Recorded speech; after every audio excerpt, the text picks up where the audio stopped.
Hi hello ఈరోజు మనం చెప్పబోయే టాపిక్ వచ్చేసి సిపి ప్లస్ పవర్ సప్లై గురించి. ఇది ఒక 10 amps పవర్ సప్లై. ఇదైతే మనకి పవర్ ఫ్లక్చుయేషన్స్ వల్ల కెపాసిటర్స్ అయితే పోవడం జరిగింది. ఆ కెపాసిటర్స్ అయితే మనం ఇప్పుడు చేస్తున్నాము. చేసిన తర్వాత మీకు మల్టీమీటర్ పెట్టి 12 volts DC పవర్ వస్తుందో లేదో చూపిస్తాను. ఇలా మనం సిపి ప్లస్ పవర్ సప్లైస్ని అయితే రిపేర్ చేసుకోవచ్చు. మీరు ఈ వీడియోని అయితే లాస్ట్ వరకు చూడండి, లైక్ చేయండి, షేర్ చేయండి, సబ్స్క్రైబ్ చేసుకోండి నా ఛానల్ని. అలాగే బెల్ సింబల్ మీద క్లిక్ చేసి ఆల్ అని ఉంటుంది. నోటిఫికేషన్స్ అన్నీ మీకు రావడం, అప్డేట్ అవ్వడం జరుగుతుంది. ప్లీజ్ ఈ వీడియోని ఫుల్ లెంత్గా చూడండి. దాన్ని బట్టి మేము ఏమేమి చేస్తున్నామో మీకు అనేది క్లియర్గా ఉంటుంది. ఇప్పుడు మనము టాపిక్లోకి అయితే వెళ్ళిపోదాం. చూస్తున్నారు కదా, సిపి ప్లస్ పవర్ సప్లై ఇది ఇలా ఉంటుంది ప్యాటర్న్. అయితే మనం ఇప్పుడు దాన్ని రిపేర్ చేయడం అయితే జరుగుతుంది. దీనికి మనం ఎట్లా తీసుకుందామో చూసుకుందాం. చాలా సెన్సిటివ్ ఉంటాయి ఎలక్ట్రానిక్స్ ఐటమ్స్ ఏవైనా సరే. మీరు చాలా జాగ్రత్తగా చూసుకొని తీసుకోండి. ఆ 2 కెపాసిటర్స్ పోయినాయి.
చూస్తున్నారు కదా, ఈ 2 కెపాసిటర్స్ అయితే పగిలిపోయినాయి. మనం ఇప్పుడు ఇవి రిప్లేస్ చేస్తాము. చూడండి, చాలా ఓల్డ్ ఇవి కెపాసిటర్స్. ఇలా ఉంటాయి, కొంతమందికి ఎలా ఉంటాయో కూడా తెలియదు. పైన లేయర్ మాత్రం ఇలా కనపడి కోడింగ్ అయితే ఉంటుంది. దాన్ని బట్టి గుర్తుపట్టి ఆ కెపాసిటర్ని అక్కడ రీప్లేస్ చేయడం అయితే జరుగుతుంది. దీంట్లో ప్లస్ మైనస్ అయితే ఉంటుంది. మనం కరెక్ట్ చేసి పెట్టుకుంటే మనకి బోర్డ్ వర్కౌట్ అవుతుంది. లేకపోతే బోర్డ్ షార్ట్ అయ్యి బర్న్ అయ్యే ఛాన్సెస్ ఉంటాయి. అప్పుడు మన ఫేస్ కాలిపోవడం అలాంటివి జరుగుతాయి. చాలా జాగ్రత్తగా ఉండాలి. సిస్టమ్ ఎప్పుడు రిపేర్ చేసినా సరే, ఏదైనా చేసినా సరే. మేము కూడా టెక్నికల్ ఎక్స్పర్ట్స్ ముందే చేస్తాము. మాకు బేసిక్ ట్రబుల్ షాట్స్ అయితే వచ్చు. జనరల్గా మా టెక్నీషియన్స్ ఎవరైతే ఉంటారో వాళ్ళైతే చేస్తారు ఇవన్నీ. మీరు చాలా జాగ్రత్తగా ఉండాలి. ఎటువంటివి కూడా మీరు పవర్ సప్లై అయిపోయినని తీసి చేయడం కానీ అలాంటివి చేయకూడదు. మీరు పట్టుకున్నప్పుడు కరెంట్లో పెట్టి అసలు చేయకూడదు. ఎందుకంటే దానివల్ల మీకు ఎలక్ట్రిక్ షాక్ అయితే రావడం జరుగుతుంది. జనరల్గా మీకు రిపేర్ అవ్వలేదు అనుకుంటే మాకైతే పవర్ సప్లైస్ పంపించవచ్చు. మేము రిపేర్ చేసి కూడా పంపిస్తాం. ఛార్జెస్ తీసుకుంటాం, మేము కొరియర్ చేసేస్తాం. ఏ లొకేషన్ అయితే ఆ లొకేషన్కి. పెద్దవి మీ దగ్గర మల్టిపుల్ ఉంటాయి. ఒకటి ఉందంటే దాని బదులు మీరు వారంటీస్లోకి వెళ్ళటమే బెస్ట్. ఎందుకంటే ఎప్పటికప్పుడు లేటెస్ట్ మోటార్స్ రావటం, హీట్ని కూలింగ్ కాయిల్స్ ఎక్కువ పెంచడం అలాంటివన్నీ జరుగుతాయి. జనరల్గా అవన్నీ కస్టమర్స్ అప్రూవ్ చేయరు, కానీ ఈ సిస్టమ్ అనేది 365 days 24/7 హీట్ అవుతుంది కాబట్టి కూల్నెస్ కావాలి. కొంచెం కూల్ స్పాట్స్లో, కూల్ ఏరియాలో కూల్గా ఫ్యాన్స్కు వెంటిలేషన్ ఫ్యాన్స్ ఏమన్నా ఉంటే కనుక ఈ పవర్ సప్లై అనేది కొంచెం కూల్ అయ్యి మీకు ఎటువంటి ప్రాబ్లమ్స్ అయితే రావు. అలా మనం కూల్నెస్ ఇవ్వడం వల్ల సిస్టమ్ అనేది కొద్దిగా కూల్ అయ్యి మీకు మేజర్గా ప్రాబ్లమ్స్ రావు. చూసుకోండి, చాలా ప్రాబ్లమ్స్ ఎప్పుడు వస్తాయంటే ఎండాకాలంలో వస్తాయి. ఎందుకంటే పైన ఓవర్ హీట్కి రూమ్ అంతా ఓవర్ హీట్ అయిపోయి సిస్టమ్ ఓవర్ హీట్ అవుతుంది. ఎందుకంటే ఈ హీట్ అంటే రూమ్లో వెంటిలేషన్ లేకపోవడం వల్ల రూమ్లో గాలి వెంటిలేషన్ అయినా సరే మీకు అప్పుడు రూమ్ కూల్ అయితే సిస్టమ్ ఆటోమేటిక్గా కూల్ అవుతుంది. కొన్ని డివైసెస్ ఉంటాయి. వర్షాకాలంలో పవర్ ఫ్లక్చుయేషన్ రివర్స్ పవర్ రావడం వల్ల మనకి షార్ట్ అవ్వడం అయితే జరుగుతుంది. అది కూడా మెయిన్ టైంలో థండర్స్ వచ్చినప్పుడు, అంటే ఉరుములు మెరుపులు వచ్చినప్పుడు జరుగుతుంది. ఇంకొకటి ఏంటంటే థండర్స్ తర్వాత రివర్స్ పవర్ వస్తుంది కదా. ఎప్పుడు వస్తుందంటే నైట్ మనం అన్ని స్విచ్చెస్ ఆఫ్ చేసి ఉంటాం కదా, లోడ్ అనేది తక్కువ ఉంటుంది. మన 12 volts DC పవర్ ఉంటుంది మన అడాప్టర్కి ఆర్ పవర్ సప్లైకి. అప్పుడు మనం నైట్ అన్నీ ఆఫ్ చేసి ఉంటాయి కదా, ఒక్కోసారి లోడ్ అనేది పెరగడం జరుగుతుంది. అది నాకెట్లా తెలుసు అని మీరు అడగొచ్చు.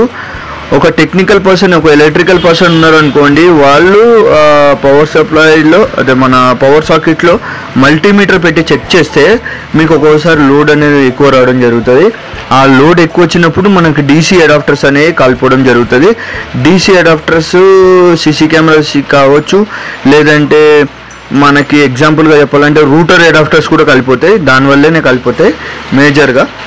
ఇప్పుడైతే మనకి అడాప్టర్ చాలా ఓల్డ్ అడాప్టర్. కెపాసిటర్స్ అయితే పగిలిపోయి దాని క్యాప్స్ అయితే ఓపెన్ అయిపోయినాయి. ఇప్పుడు మనము కొత్త capacitors with same configuration capacitors అని అయితే దాంట్లో పెట్టేసి మనం బోర్డ్ అయితే ఫిక్స్ చేస్తున్నాం. దీని తర్వాత ఇప్పుడు మనం మల్టీమీటర్ పెట్టి అయితే చెక్ చేద్దాం. మనకి 12 volts DC పవర్ అయితే అవుట్పుట్ రావాలి. ఎప్పుడు కూడా బోర్డ్ ఆన్ చేసుకుని కూడా చేయొద్దు ఎప్పుడు, ఎందుకంటే అవి పట్టుకున్నా మనకు షాక్స్ అయితే ఎలక్ట్రికల్ షాక్ అయితే వస్తుంది. ఇప్పుడు చూద్దాము. ఇప్పుడు మీకు పెట్టి చూపిస్తాను చూడండి. 220 పవర్ పెట్టి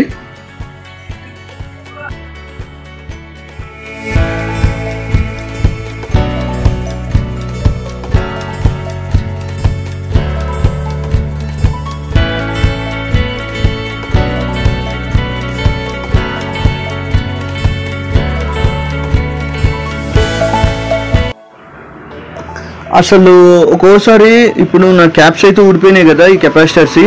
అసలు కెపాసిటర్స్ ఎలా మీకు తెలియాలంటే కెపాసిటర్స్ లెవెల్ ఉండాలి, కరెక్ట్ లెవెల్ ఉంటే బాగున్నట్టు. కొంచెం లైట్గా ఉబ్బినా సరే పైన మీకు ఆ లేయర్ ఉబ్బినట్టు అనిపించిందంటే ఆ కెపాసిటర్ పోయినట్టే.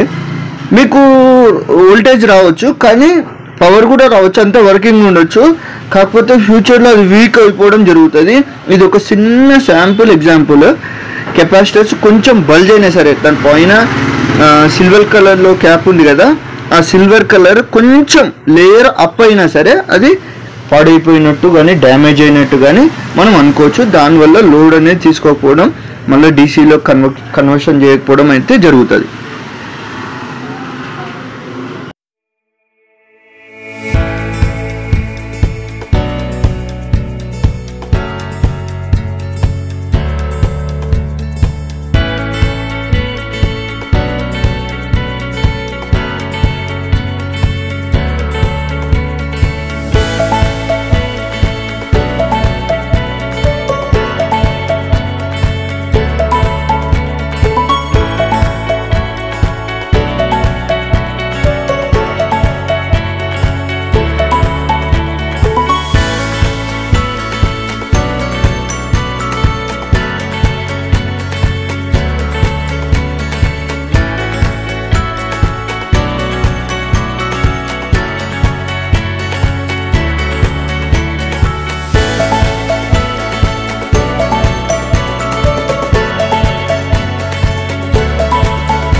ఇప్పుడైతే మనము 220 పవర్ ఇచ్చేస్తున్నాము డివైస్కి.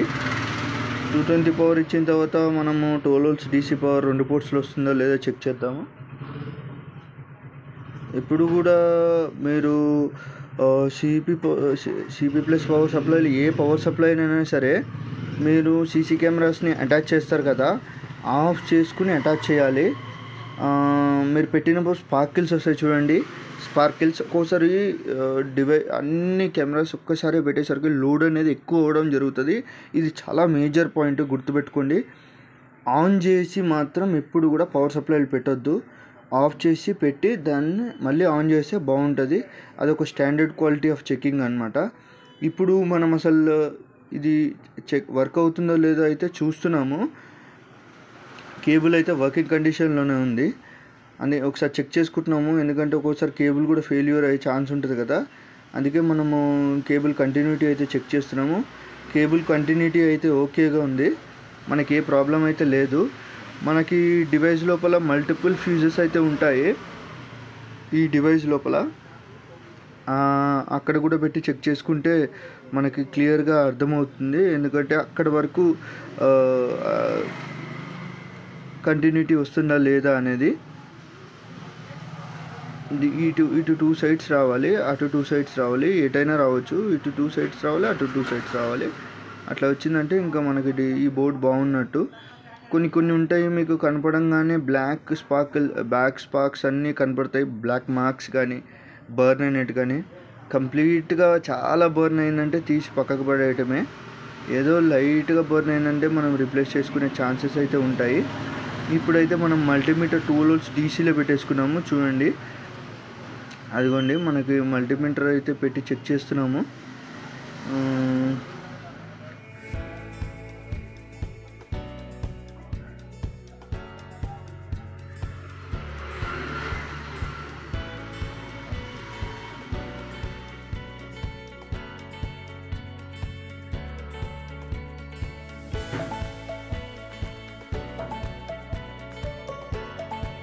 $11.93 అయితే వచ్చింది, అంటే అప్రాక్సిమేట్గా 12. ఈ విధంగా అయితే మనము సిపి ప్లస్ పవర్ సప్లైని అయితే రిపేర్ చేసుకోవచ్చు. మీకు ఈ వీడియో కనుక నచ్చినట్టయితే లైక్ చేయండి, షేర్ చేయండి, సబ్స్క్రైబ్ చేసుకోండి నా ఛానల్ని ఫర్ లేటెస్ట్ వీడియోస్.